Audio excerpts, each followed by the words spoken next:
What up, everyone? I'm Can't Stop LA. Welcome to StackBMX.com's YouTube channel. Today, we're going to do an explain and review on the Rideout Supply ROS logo sprocket. So check out these bad boys. These things come in various colors.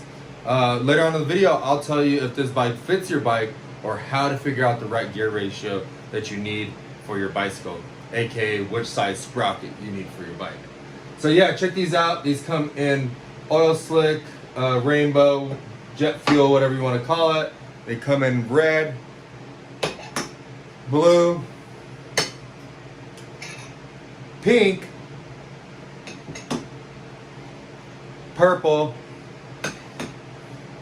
Now this is chrome right here. This one's gold. And this one is silver or polished.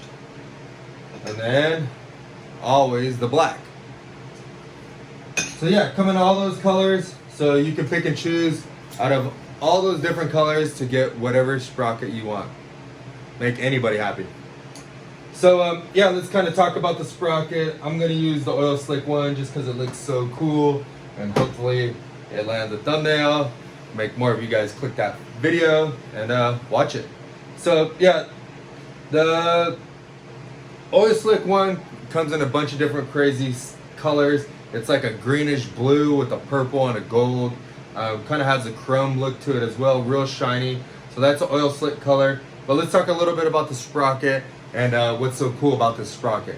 So this sprocket is a lot thicker than the stock sprocket.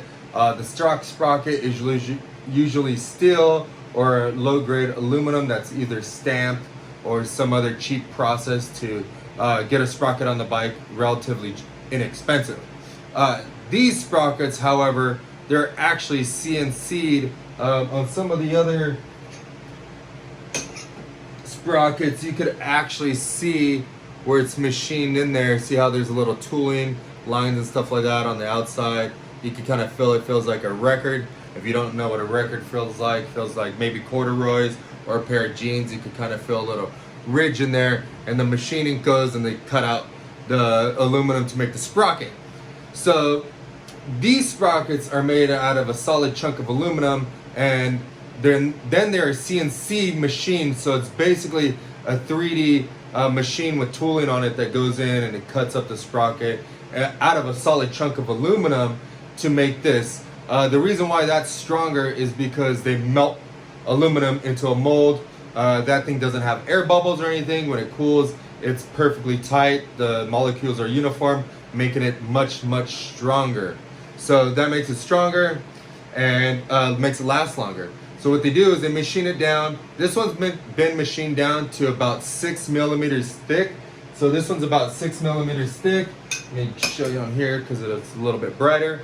So it's X amount of thickness. A lot of other sprockets are between 3 and 5 millimeters thick. So being thinner, it's more likely to bend. If you want to know how thick most sprockets are, just look at the teeth. That's about as thick as most sprockets are without this extra meat on there. So that's pretty cool. To keep it light, obviously material is going to make it heavier. So what they did was they took in a tooling and they machined down a lot of the edges and everything like that to get rid of a lot of material, also to make it look pretty cool and to have the ROS logo on there. If you notice, the back side is also machined on the back of these teeth, and then also on the front.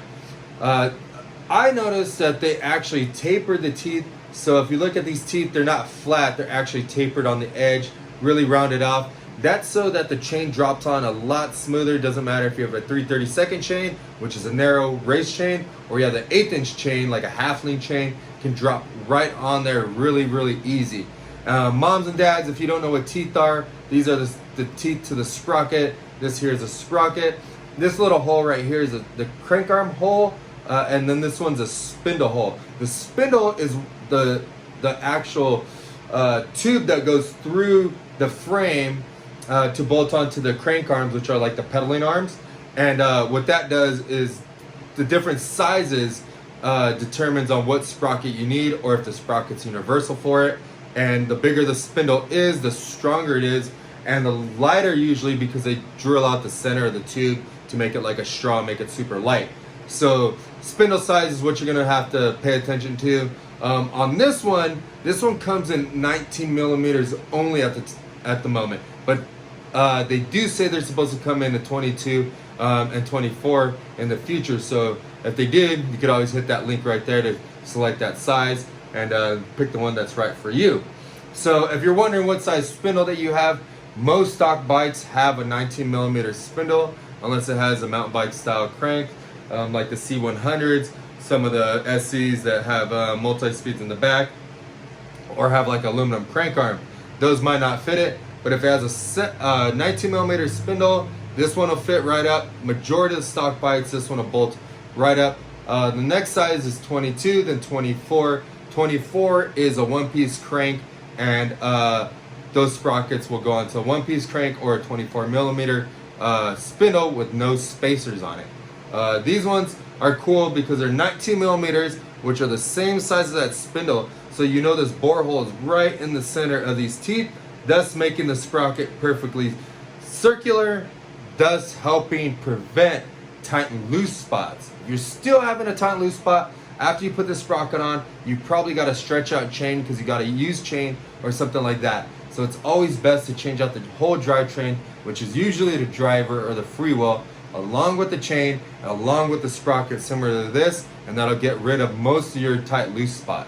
On the freewheels, they do have a little bit of play, so you will experience that, but if you want to get rid of more of that, then go to a cassette hub with the tighter tolerances, machining and all that. So that would be the better way to get rid of the tight and loose spot. Now, these things come in multiple sizes, so let me see if I can pull one out. Here. So they come in 33 or they come in 36 to sizing.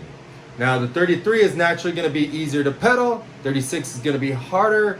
Most of these run on a 16 tooth freewheel in the back. The 33 is going to be easier. This one's going to be harder. Once you start changing up the back, it changes everything. We're not going to get into that. We'll talk about more gear ratios. A lot of gearheads want to know. Easiest way I can say it is just go out and try it. Less talk, more trying will help you figure out what you really want. If you're always trying to guess and you don't want to make a bad buy, you're never going to figure it out. So try different gear ratios out. That'll help you out. But if you want the same gear ratio, simplest way to do it is go to the manufacturer's website, check on your crank arms or your chain ring or sprocket to see what size it has on there. On there, they're going to tell you it's probably a 33 or 36.